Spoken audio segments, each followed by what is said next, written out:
Welcome back to Why This Beer, the podcast where we dive into the world of craft brewing and get to know the people behind the beers we love.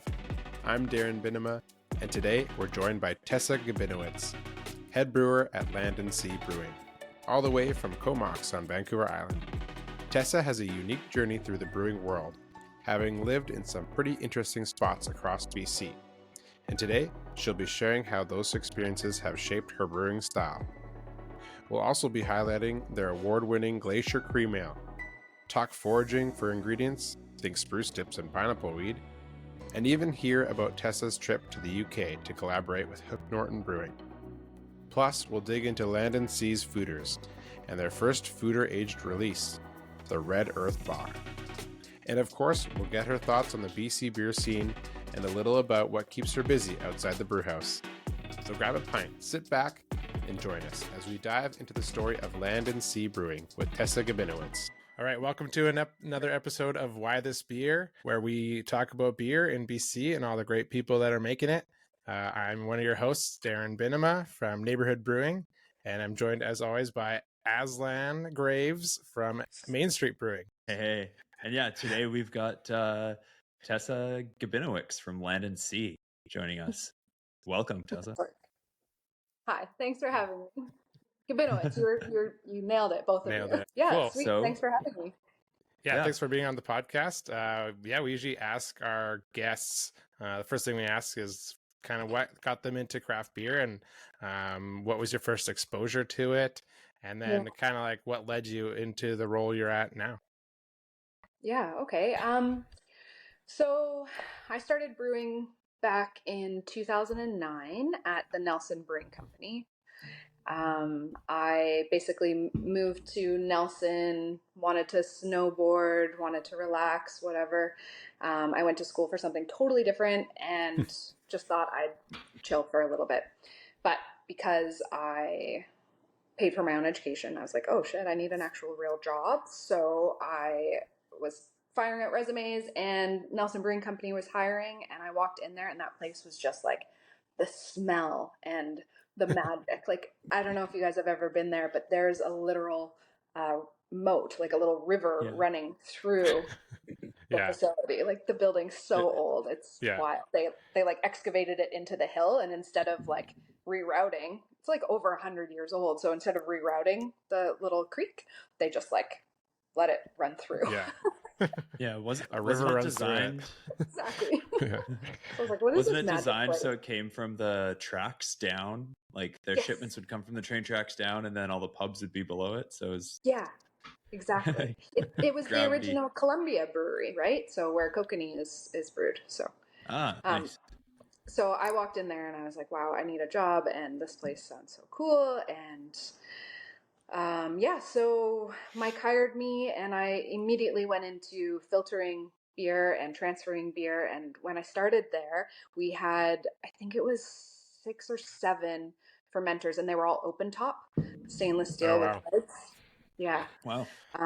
Which makes me feel really old, to be honest. But so got right into it. We would harvest yeast in buckets, and then we had cylindrical tanks for conditioning. So we had fermenters, then we had conditioning tanks, and then we had 3 bright tanks. I think conditioning tanks, we had 10 or so.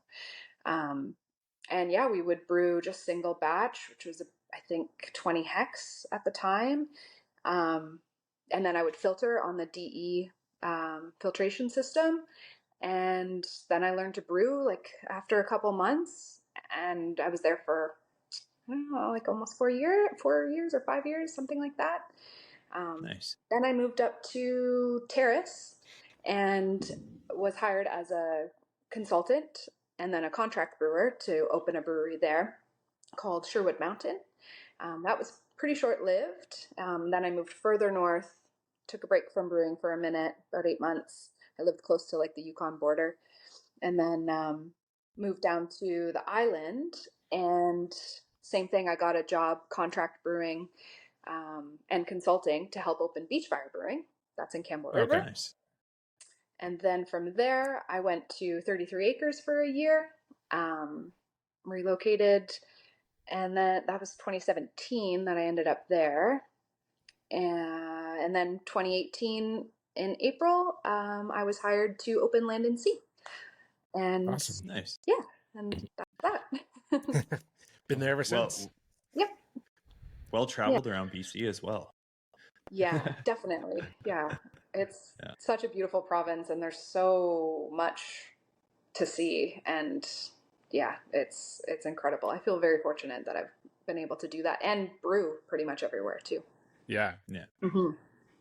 Definitely like some outdoors towns, like lots of skiing and mountain biking towns and stuff for sure. Definitely. Terrace was awesome for skiing. There's a mountain there called Shames. That's just beautiful.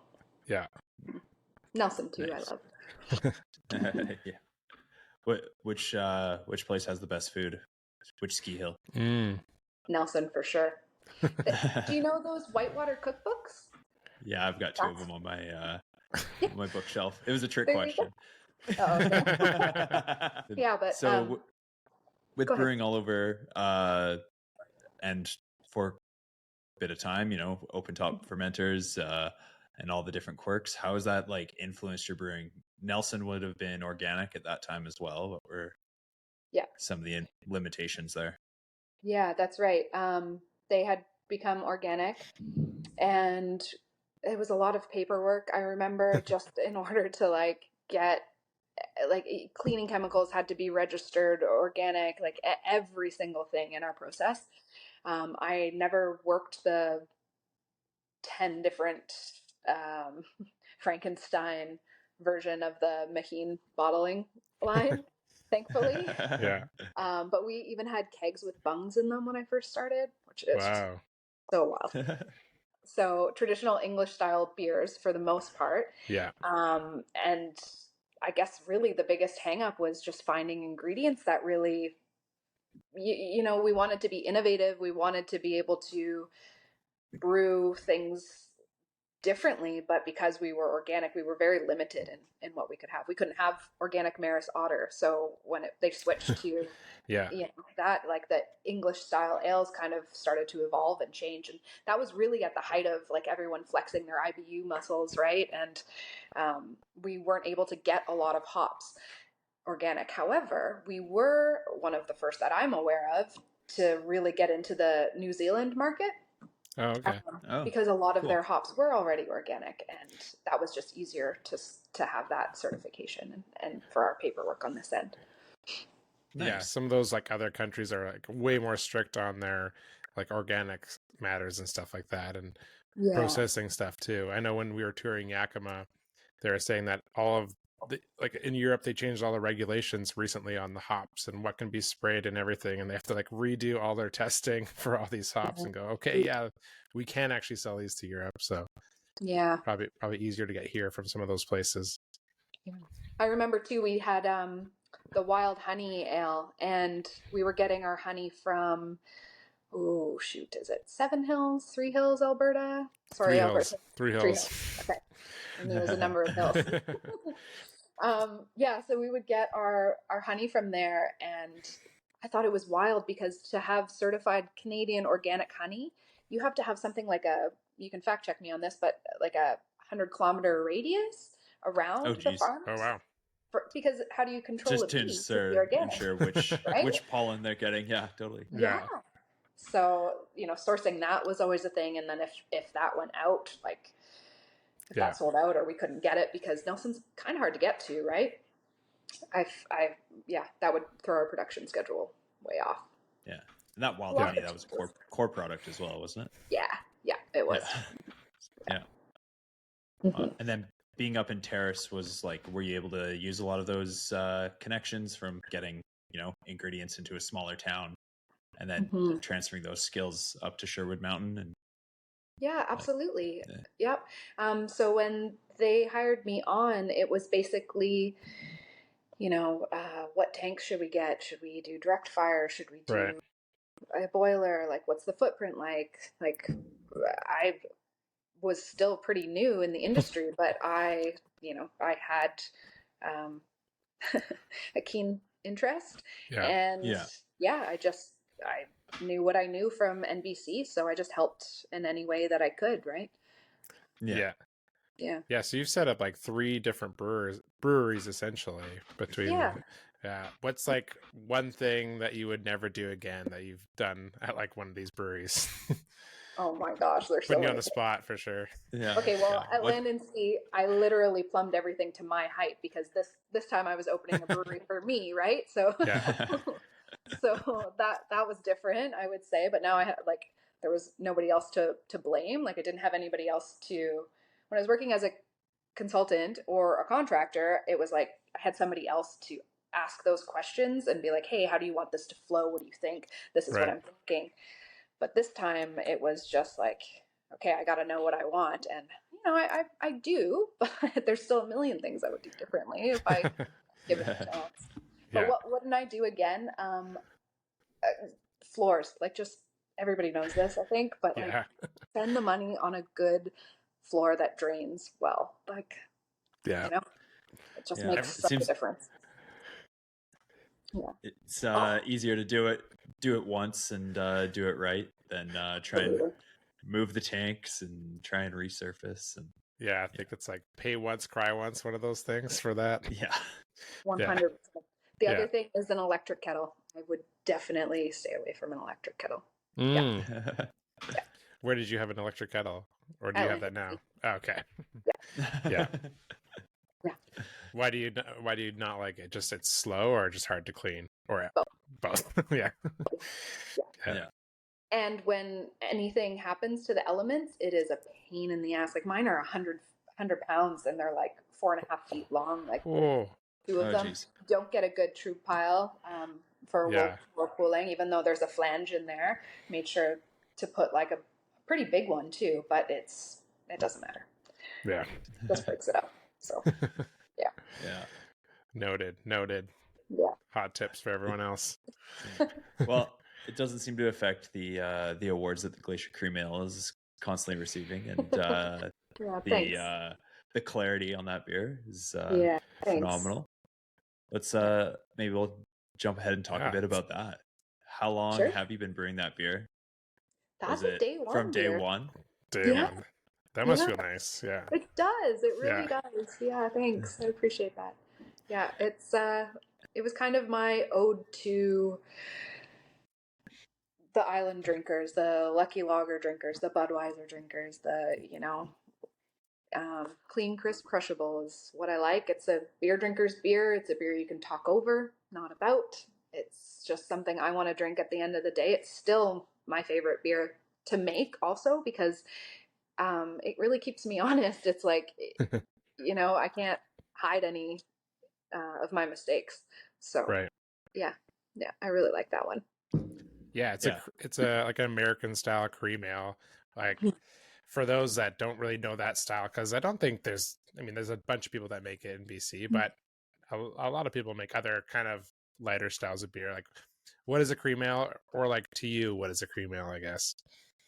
Yeah, a cream ale is a lagered ale to me. It's something that has corn, so it has a bit of sweetness from the corn, and drinks like a lager. That's really what I go for with it. Yeah. And it's funny you say that. There's not a lot of them because there isn't. However, in the Comox Valley, and if you were to include Love Shack, which is just outside of the Comox Valley here on the island, we have Gladstone does a cream ale. Ace Brewing does a cream ale, and then we do a cream ale and Love Shack. So that's 4 all within, close driving distance. It's funny. There we go. Yeah, sometimes It's that the happens. Official right? beer of the island. Yeah. Yeah. It just Step works. aside, Lucky. Yeah. We're trying. Whoa. Yeah. No, never. You can't beat them. Yeah. Hey, there's a right beer for every time and place. That's right. Exactly. That's right. Yeah. And so how has it evolved over time? Really not too much. I would say depending on the growing season of, it's only super pills and corn, sometimes flaked or torrefied. Always flaked, sometimes torrefied. So there's that. The yeast has always been the same, Chico strain, and the hops have always been the same, except for if I'm noticing there's like not enough like almost like grassiness, or if I'm having trouble hitting the IBUs because I use Crystal and Northern Brewer in there.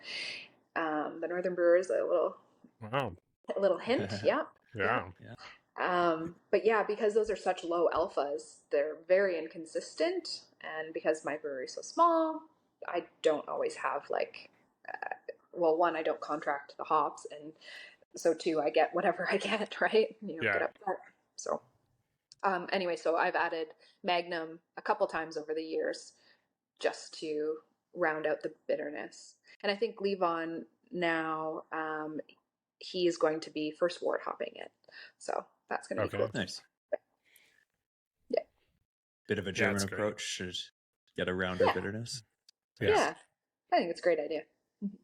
So the base malt is Superior Pilsen, or okay, cool. How much corn do you add? Is it like 15%, or is that trade secret? Well, I can't give you all my secrets. I told you about my Fair enough. Everybody has to go get an electric kettle, otherwise it's not going to be the same. Not going to be exactly the same. Truck in some totes of water from Comox. There you go. Yeah, that's right. Yeah. That's right. Nice. Yeah, what's a great beer? We're drinking it right now. It's like super bright and light. Nice. Yeah, thanks for shipping it to me all the way here. Good. I'm glad it worked. Aslan, you didn't get yours? Oh yeah, no, he's I did. He's crushing it. Okay, yeah, sweet. Nice. Yeah, it's great. Yeah, super light, nice and like honey kind of note, but like nothing too intense. Yeah. Again, the sweetness is definitely from the corn. Beautiful color as well. Oh, good. Yeah. Cheers. Thanks, guys. I'm drinking a hop soda from Jackknife Brewing. Yeah. Wow. Shout out to Brad. Yep. There you go.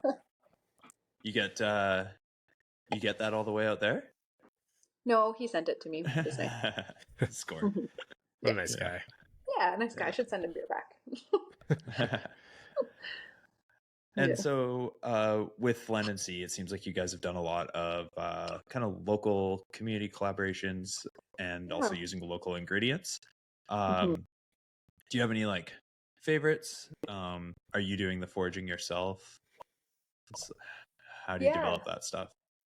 Yeah, so living and brewing all over the province, I would say like one of my favorite things about that is going out to see where everything grows and how it grows, and like living in the northern part, like Terrace is just as rainy as here, if not, it's the north coast, so probably more, and just getting out there and seeing where I live, like it's just really exciting. So I've always tried to incorporate different things, but because none of these places that I've worked have ever had a pilot system, I've kind of always had to just go for it and err.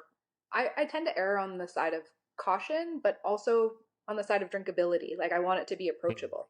So even though I'm adding, spruce tips or elderflower or pineapple weed, or maybe the weirdest thing I've added was, do you guys know what fenugreek is?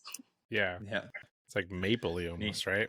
Very mapley. So I would sprout that at home, and I would realize that like my sweat would smell like maple syrup, and I was like, oh my god, this is mapley? This is weird. So then I ended up dry hopping with it and it worked. It made such a good like maple beer.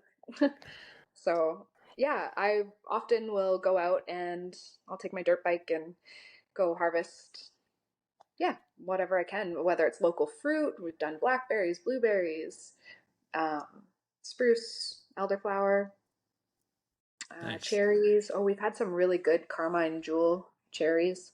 A lot of our local people will bring in stuff too, which is really nice, and having good connections with the farmers. Comox Valley has a good growing valley. It's really nice.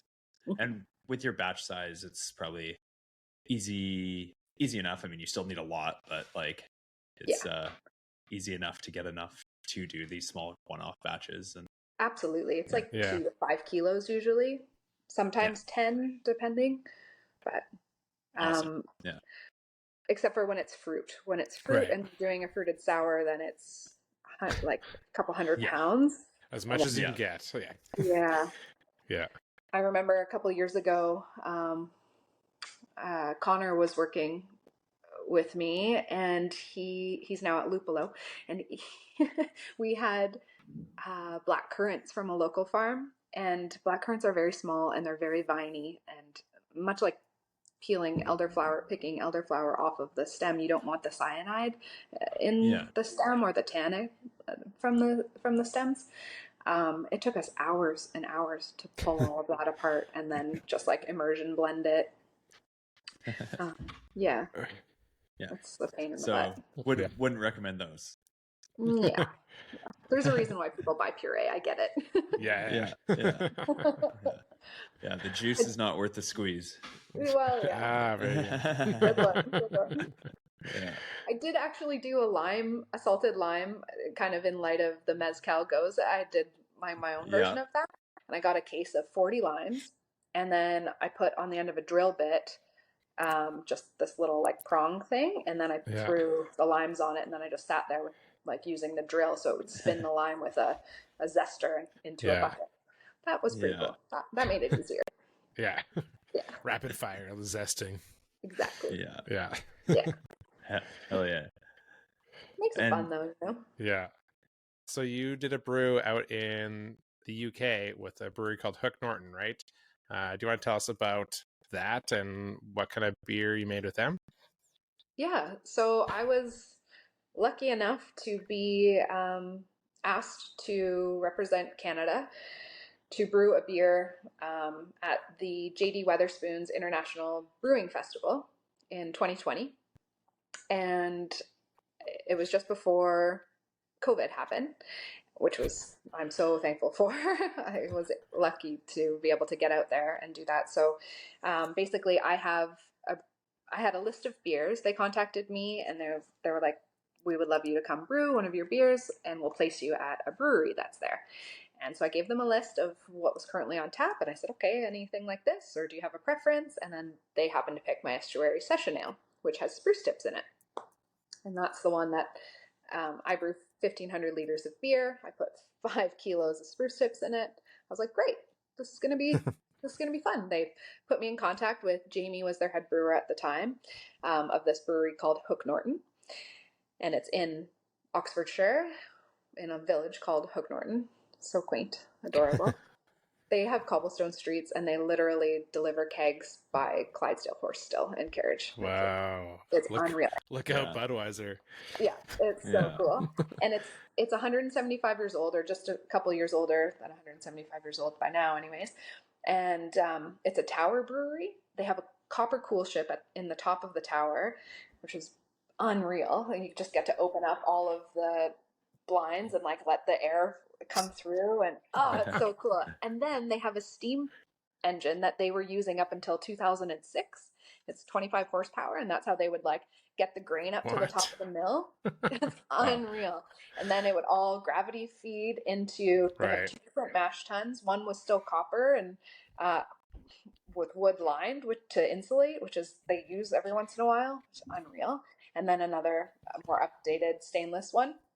And then down to the next level where everything would go into the kettle. So it was a mash tun with a grant, and then down to the kettle. And then there was like kind of a lauder. Yeah, there was like a lauder trough as well.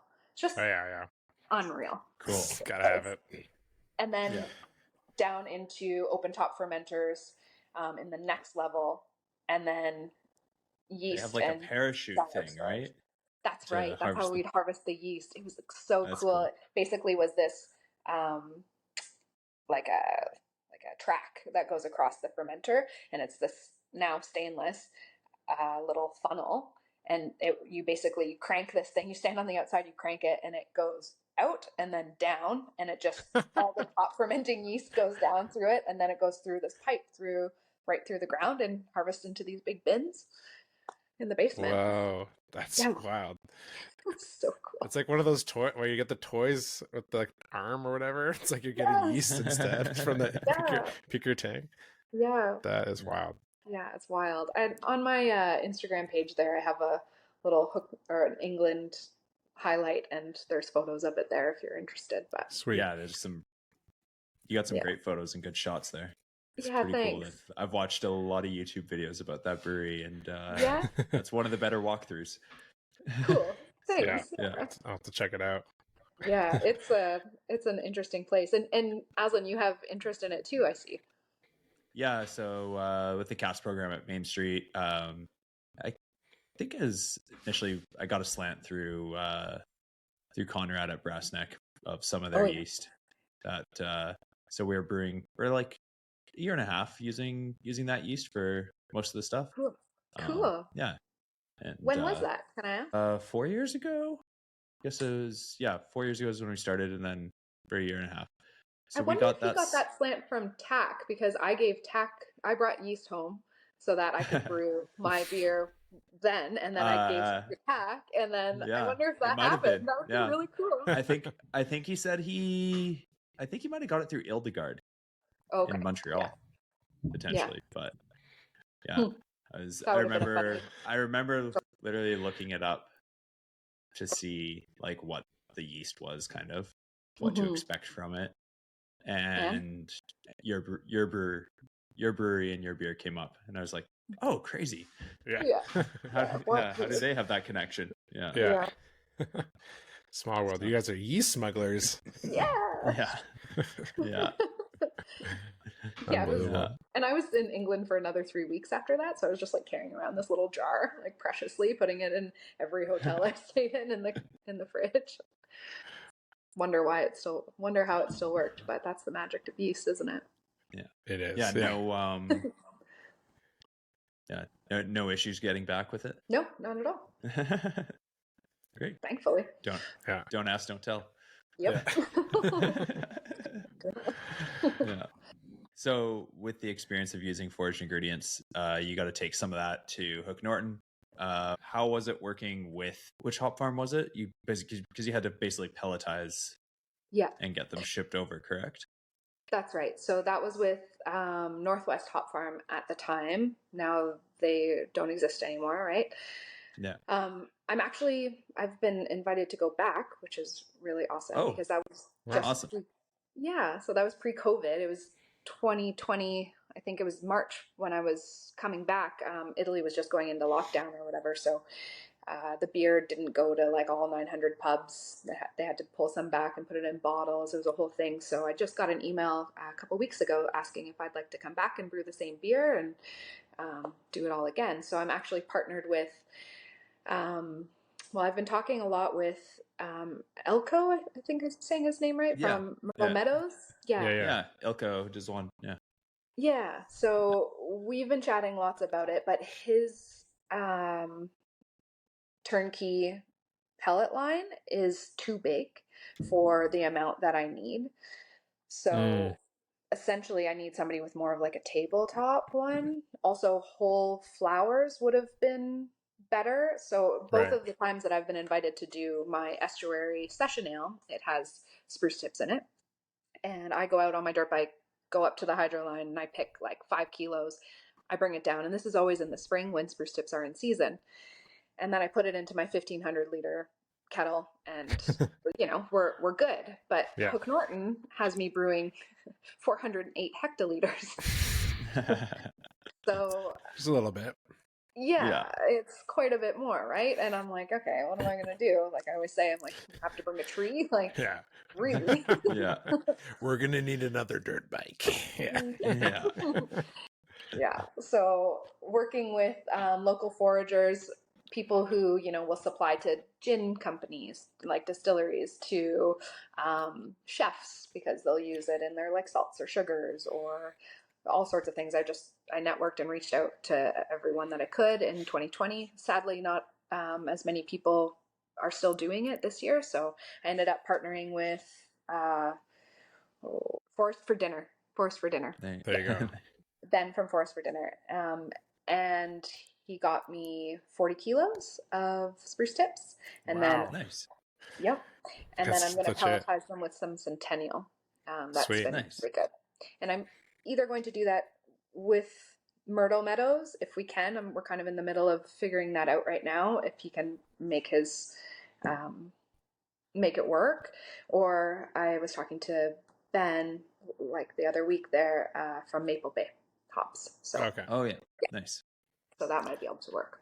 Just down Maple the road. Bay's on the island, right? Yeah. That's right. Yeah. Yeah. It'll Nice. be interesting this time though, because it will be repelletizing pellets. So it will have a very different effect. So I'm going to go there. The recipe has Citra, Cascade, Centennial, and Spruce tips in it. Centennial is what was looking and smelling good from Myrtle, but we'll see what Ben has, and then we'll decide there. Yeah. Nice. Yeah.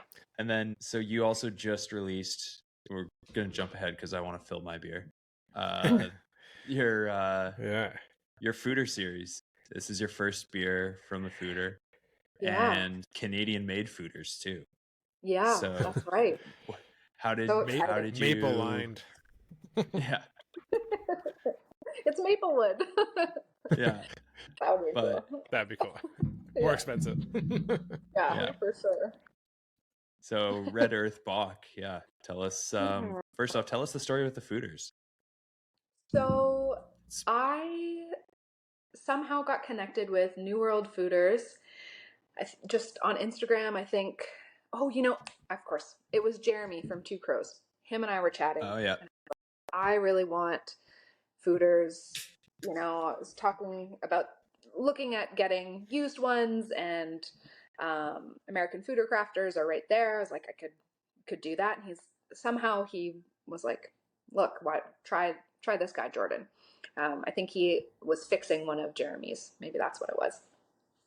And I was like, great. So for the last, I don't know, two or 3 years, Jordan and I had been in contact. I'd ask him a ton of questions, always seeing what kind of projects he was into. He worked for DME. He lives in PEI, Cool. and he works out of PEI. He's solely on his own. I can't tell his whole history, but I do know that he went overseas for school and ended up falling in love with like Belgian beer and foeder crafting, and he was already like in carpentry and woodworking with his dad. So between DME and I think his love of beer and that craftsmanship, he came back and ended up starting his own thing. And I know that he has supplied foeders for a few of the breweries in the States, one in Newfoundland, and I think maybe a couple of Quebec, Ontario, but not many. And I'm the first to have one out here, which is really, great for him, I hope. But his products are just beautiful. Like they're just, and he was so awesome to work with and so knowledgeable. Like when we were talking about toasting levels, shape, just the wood is actually from Quebec and milled in Quebec. So it's all Canadian oak. Yeah. It's new oak. He's got the pitch that you would line like the personal or the Pilsner or Kel. Oh wow. With. Yeah. He's got that. Like he's dialed. He's Yeah. so good. Mm-hmm. Neat. And it was really just a pleasure working with him. And I flew out there last year at this time to go see them being made, and I just had such an awesome experience. He showed me around like East Coast hospitality. Man, those guys, one, they can drink. Two, they're so funny. Like just such a riot. And I got to go to Shoreline Malting, which is a malting facility there, and got to see all of that. Yeah. And then Island Hop Co. He's doing amazing things. He has about 40 acres, the farm that I got to see. I can't remember his name right now. I'll have to fact check me on that too. But I know that somebody in his close family lineage was growing hops in Germany. So like he came over here and was like, that's what I'm doing. Had a hop farm in Nova Scotia and then again on PEI. And so we got some golding from him, which was really awesome. And that's in the Bock as well. Sweet. And so I wanted to showcase, because I went from one island to this island, right? Yeah. To Vancouver Island. I wanted to make the first beer in there for a couple of reasons, but one reason I wanted to like highlight everything that I saw while I was in PI. Yeah. Yeah. That's Shoreline Malting Munich in there. And it's a beautiful, beautiful red color, just like the ones in PEI. Bring it up for you. Yeah. Oh, try my best. See. There. Show off our glass washing skills. Yeah. It's not doing it justice, but it's a nice, like, really nice. It's like red, beautiful ruby red. Color. It's beautiful. Really nice. The foam is like super nice. It's like very thick. Yeah, it's awesome. Well, PI is great for growing, right? So it's no wonder that the hops and the malt came out. You resisted potatoes, though. I see you didn't add any potatoes. Yeah. Next edition. Love for the Doppelbock, the extra sugar, add some potatoes. That'll really round it out, I think. Yeah. I guess that's why it's Red Earth Bock. I just got it now. That's right. Exactly. The name. Got it. Sweet. Yeah, you gotta go with the Anna Green Gables reference. Yes. I got to see the house. Nice. Yeah, it's a awesome spot. I definitely recommend going out there, and working with Jordan was a breeze. So it was awesome too, because I had to, for like Land and Sea has a lot of vertical space, but we don't have a large footprint, and I'm maxed out for my current fermenters right now. So in order to convince the boss where I was going to put them and why to spend the money, like why it was worth it, I had to work with a construction company, like a structural engineer, for quite a few months, and then also Innovative Stainless to basically have these foeders. So it was Jordan, then the structural engineer, and Innovative Stainless for quite a few months trying to figure out how to get these, one, horizontal, and then two, mounted above my current fermenters to fill that vertical space, and then have it so that it's safe. And the whole earthquake thing that they're always worried about. Oh yeah, right. So it worked. We did it, and it's there. And those tanks are now not moving at all, because if you see a photo, or if you come into Land and Sea, you'll see that we have they're 700 liters. They're horizontal. They have the CIP arm. I even got a cooling fin in each one as well. Oh, rad. Yeah, which is great. And then it's on this wooden cradle. And then the cradle is then mounted to a stainless steel square frame. And then that frame, the legs of it, is welded onto the dome of my fermenter. Whoa. So sweet. We'll try to post a picture of it on our social media so that people can understand it. And yeah, for like people that don't know what a foeder is, it's like, picture a big wine barrel, but like custom made to the exact size you want it to be, which in your case is 700 liters. So yeah, that's it's not small. Not small. Yeah. It's a lot of beer. And then when you're like, what is the wood contributing for those that don't know the difference between like why you would choose wood versus stainless, and like and how you're designing a beer for those purposes?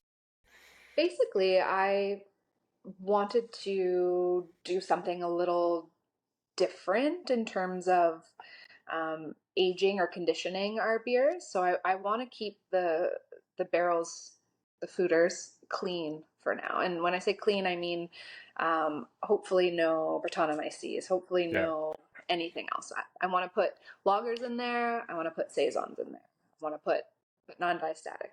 Like, I want to just keep it so that the wood is contributing, like the vanilla, the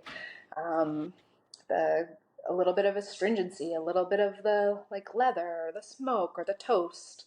I find a lot of toast. Right now, this is the first batch that went in, and it was in there so it aged first in stainless for 7 weeks, and then it was in the foeders for 2 months. I personally, I think that this is now at a stage where it's drinkable, for kind of what I was saying earlier, where, high drinkability. I love Land and Sea's beers to be something that everyone it's approachable. Right.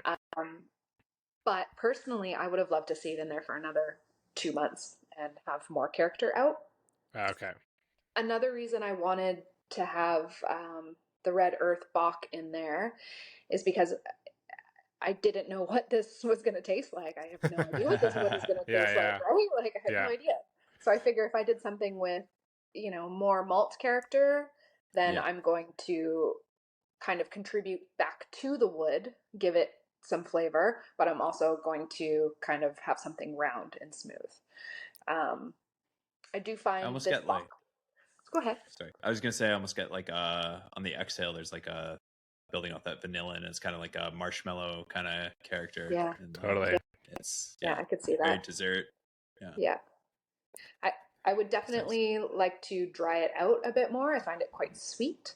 So if I were to do it again, but this is the whole process. So for me, brewing for whatever 15, 16 years, this is something fun, and it's something to redevelop different skills, or not redevelop, just develop new skills and experiment. So I'm excited to see what comes out of it. Levon's got a good program going on right now. I think he's doing a rye lager in there next, maybe even a Baltic porter. So nice. That'll be cool. Yeah. Sweet. Yeah. I like keeping it clean, and lagers, that styles works really well in these foeders for sure.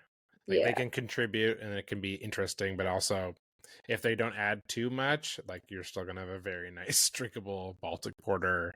Yes. Yeah. Yeah. You can kind of like tailor how much of that barrel character you want based on how long you're gonna leave it in there too. Absolutely. And having the shape and the size that we do, we're able to have half of the batch in stainless if we want, and then half in one. So we can, we can blend a little bit if we need to. We could, if we want to, rather, not necessarily if we need to. Or there's an Italian Pilsner in there right now, actually. That's right. So fun. Italian Pils, yeah. And then we have Italian Pils on tap, so we just split the batch in half. So some of it's going to be wood aged and some of it won't be. So that's really cool. Nice. That's cool. Yeah. Yeah, nice to compare and contrast. Totally. Yeah. And fun for everyone coming in too, right? Like it's fun for us to brew, and then it's fun for them to see the difference. And well, I'm sure you get asked already how many times, like having them in there, people will be like, "What's in there? What's in those big wood things?" Right? It's like, oh yeah, for constantly. Sure. I'm sure. Yeah. And your brew house is very much on display. So very much on display. Yeah, I haven't been there before. Yeah. It's a ton of seats too, so it's like that seemed like the go-to spot for people when I did a bike trip there and kind of bookended my trip on either side with land and sea, and it was bumping both times. And nice. I'm sure you're going through a lot of draft and having those things that people can have a learning experience, kind of see the clean version versus the wood age version. Absolutely. It's like, yeah, that's awesome. Yeah, and thanks for coming in. That's great. Sorry I missed you. Yeah, it's fine. I was in no shape to see anybody. We had just finished 400 kilometers and did not look great. Yeah. So do you do anything to like mitigate oxygen ingress with these beers when you're putting them into wood? Is the micro oxidization is kind of providing a component itself? Like what kind of steps are you doing between beers? And starts with recipe development for sure, like knowing that we are going to have micro oxidization in there is part of it when we're choosing our malts and our yeast and our hops. But then I would say the best thing that we're doing is just keeping them as full as we can, and also aging them properly before they go in there with lots of CO2, blanketing CO2, bubbling CO2, testing it regularly, quality assurance, like just staying on top of it like we do with all of our beers. Yeah. And then one day when, when they tell us, they will make sour beer. Essentially how it's going to go. Yeah. You got one sour Bock beer. Yep. And now it's a sour batch. Yeah. When we did our best. Yeah. That's true. Yeah. Well, I'll still be tuned in for that. It'll be good. Yeah. Yeah. Yeah, so you're in Comox, you're in lager country there. How do you stay relevant in your community and get people in the door to drink fun sour IPAs and stuff like that?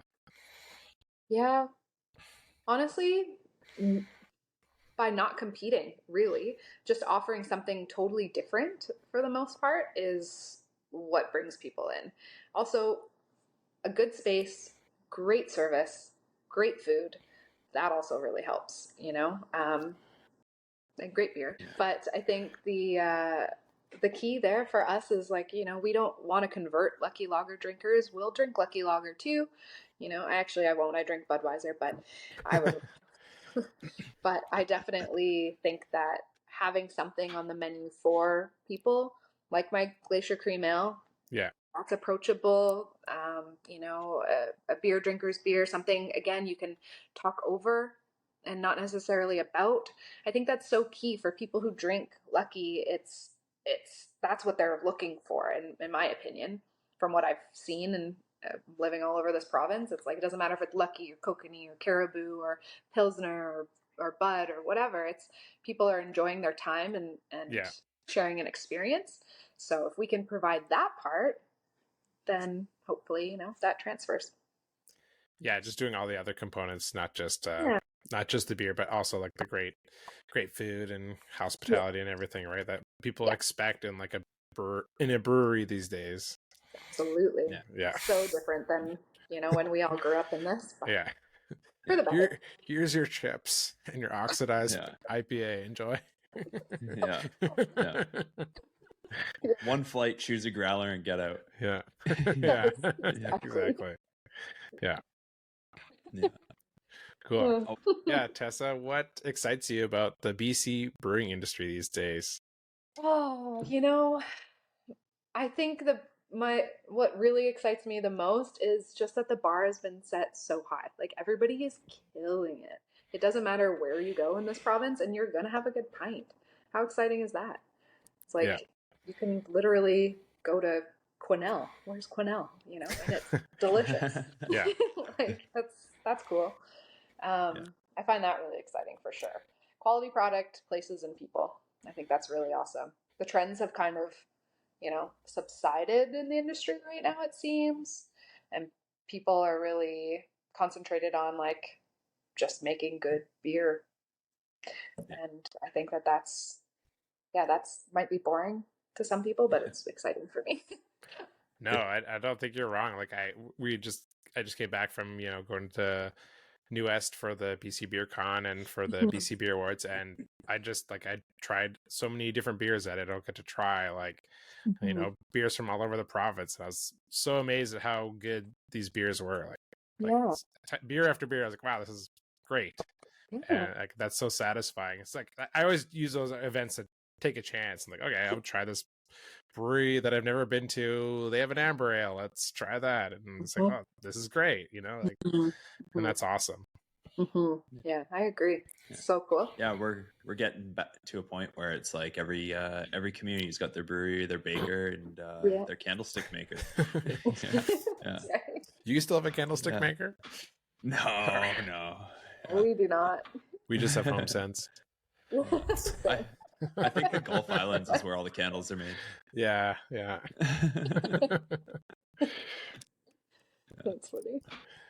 Yeah, that's a good point, Tessa. I think like the fact that the trends are they're not dying off. There's always a new trend around the corner, but there's less and they're spaced out more, I feel like, these days. And so like at least for myself, like we're really focused on just our core products because that's who we're selling the most beer to these days. We're not selling new stuff to new people anymore. It's not that we're going. So as like a brewer, I'm always excited to, try to make those like kind of normal offerings be like as good as they can be because that, like you said, the bar is so high these days. Yeah. I don't know if you guys find the same thing. Yeah. In the past year it's like core products and making sure that they are consistent but not stagnant. Right. Yeah, it's been great. it's nice to like focus in and hone in on those. For any new brewers just getting into the industry, what words of wisdom do you have for them?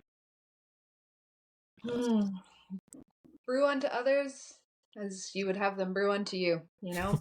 Brew what you love. Like, just make good beer, make what you believe in. And I really think that people will come. Like, that's a new trend in itself. Like, just doing what you want to do will make you stand out.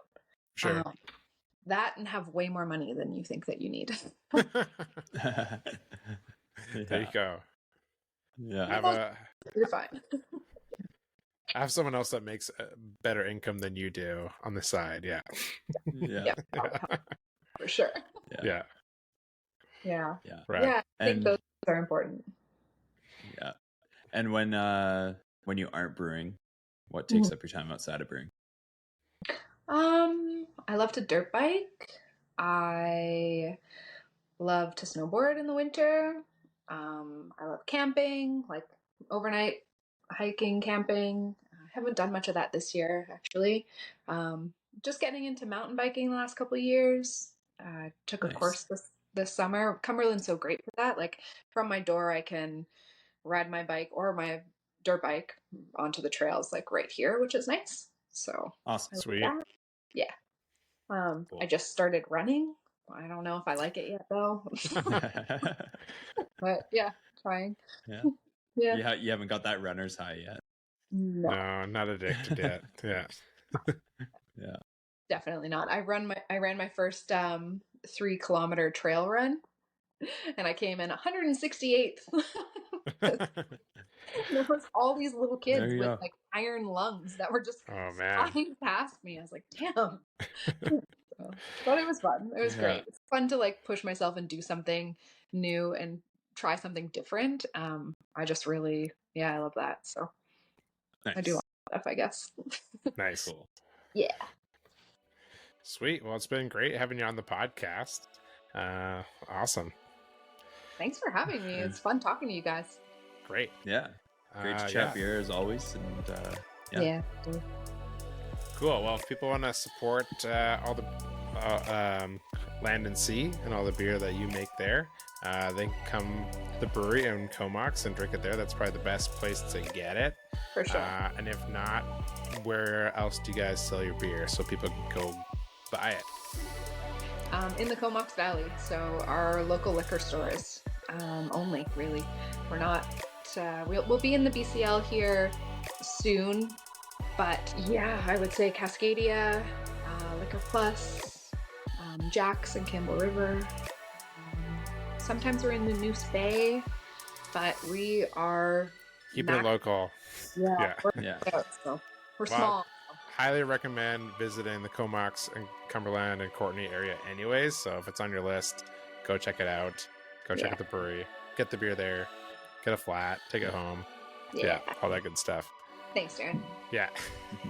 And if you want to support... The food is incredible as well. So there you go. Yeah. Make a day of it. Worth sticking around for. Cheers. I appreciate that. Yeah. And if you want to support us and our podcast here, just tell people to listen to it. And subscribe to all the socials and that jazz. If you want to help us, you can buy our beer, Neighborhood Brewing Beer and Main Street Brewing Beer as well. Anything else to add, Aslan? No, I think that's everything. Darren's always got it covered. Boom. I try my best. Cool. Well, thanks, guys. Thanks, Tessa. And until next time, cheers. Cheers. Thanks for having me.